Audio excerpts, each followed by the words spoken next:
কংগ্ৰেছে যিটো এটা বৰ ডাঙৰ শব্দ কৈছে, এতিয়া আপোনালোকে যাওঁতে মানৱেন্দ্ৰ শৰ্মা কমপ্লেক্সত আপোনালোকে ৰেকৰ্ড কৰি যাব। তেওঁলোকে কৈছে নতুন বৰ অসম। নতুন বৰ অসম মানে কি? বৰ অসমটো স্বৰ্গদেউ চাওলুং চুকাফাই ৬০০ বছৰ আগতে ১২০০ খ্ৰীষ্টাব্দতে নিৰ্মাণ কৰিলে। নতুন মানে কি?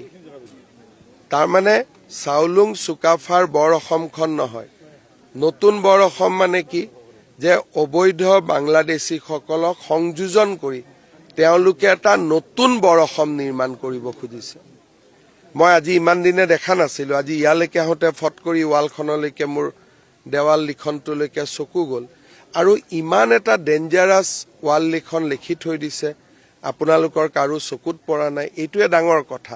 বৰ অসম নহয়, নতুন বৰ অসম। মোৰ যদি ভুল হোৱা নাই এতিয়া আপোনালোকে গৈ চাব পাৰিব। এইটো এটা কিমান ডাঙৰ কথা।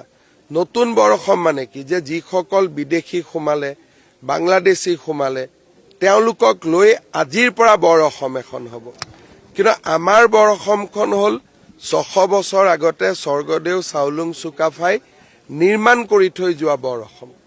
গতিকে মই কংগ্ৰেছক অনুৰোধ জনাম, এই নতুন বৰ অসমখনৰ কনচেপ্টটো কি তেওঁলোকে আমাক বুজাই দিয়ক।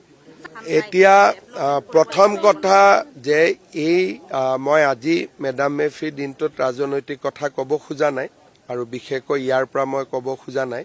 খালি মই এটাই কথা বুজো যে আমাক লাগে স্বৰ্গদেউ চাওলুং চুকাফাই নিৰ্মাণ কৰি যোৱা বৰ অসম। নতুন বৰ অসমৰ আমাক প্ৰয়োজন নাই।